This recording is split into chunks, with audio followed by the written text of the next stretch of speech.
Meghan Markle marks her 41st birthday on Thursday, and while the Duchess of Sussex is likely to spend the day in private, brand and reputation management expert Eric Schiffer has claimed that the former Hollywood actress may use the occasion to channel public attention on a cause close to her heart.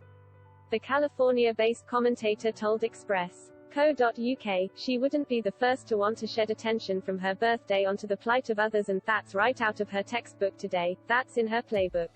That's a tactic that goes back centuries for those in positions of power to bequeath their spotlight to raise up others. He added, so yes, I can see Meghan executing in that way. Last year, to mark her 40th birthday, Meghan famously released a video announcing the 40 by 40 campaign, for which 40 of her friends would give up 40 minutes of their time to encourage women hoping to get back into the workplace. The Duchess was joined by actress Melissa McCarthy for the comedy video, which consisted of the pair discussing Meghan's newest philanthropic endeavor. She pointed out that tens of millions of women around the world have lost their jobs due to COVID-19 and urged everyone to dedicate 40 minutes to some kind of act of service, in order to create a ripple effect. As Meghan tried to get this message across to Melissa, the comedian interrupted frequently in the gag video, first by getting changed into a dress and hat befitting of a royal wedding guest, then asking whether the Duchess was planning a Suits reunion, and, finally, grabbing a pair of sunglasses and asking if Meghan wanted to have a yacht party, to which the former actress shook her head. However, a year on from the launch, not much has been heard about the initiative, with some questioning its success. Kinsey Schofield, a royal commentator and creator of To Die For Daily.com, has commended the Duchess' intention but claimed that the campaign was a bit of a bust. Speaking to the Daily Star on Wednesday, she said, the intention was great, but I think the execution was not. They should have followed up with unique stories about the elite mentors participating, and what the women being mentored learned in the process. Did they get any professional opportunities because they were mentored by someone Meghan knows?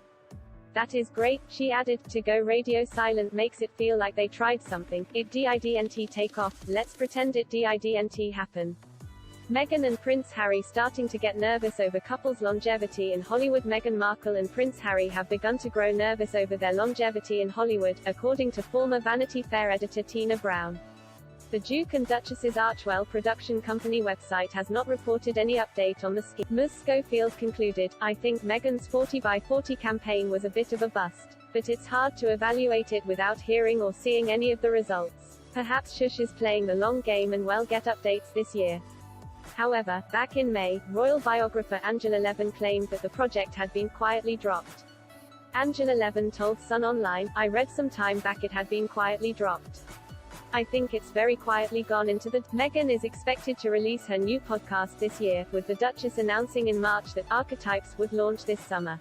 It would mark the Sussexes' first content with Spotify since their first and only released episode, a holiday special in a trailer for the podcast, the Duchess said, SSIM Meghan, and this is Archetypes, the podcast where we dissect, explore, and subvert the labels that try to hold women back. I'll have conversations with women who know all too well how these typecasts shape our narratives. And, I'll talk to historians to understand how we even got here in the first place. No further information regarding the podcast has been released, but according to Closer magazine, the Duchess is throwing herself into working on the project.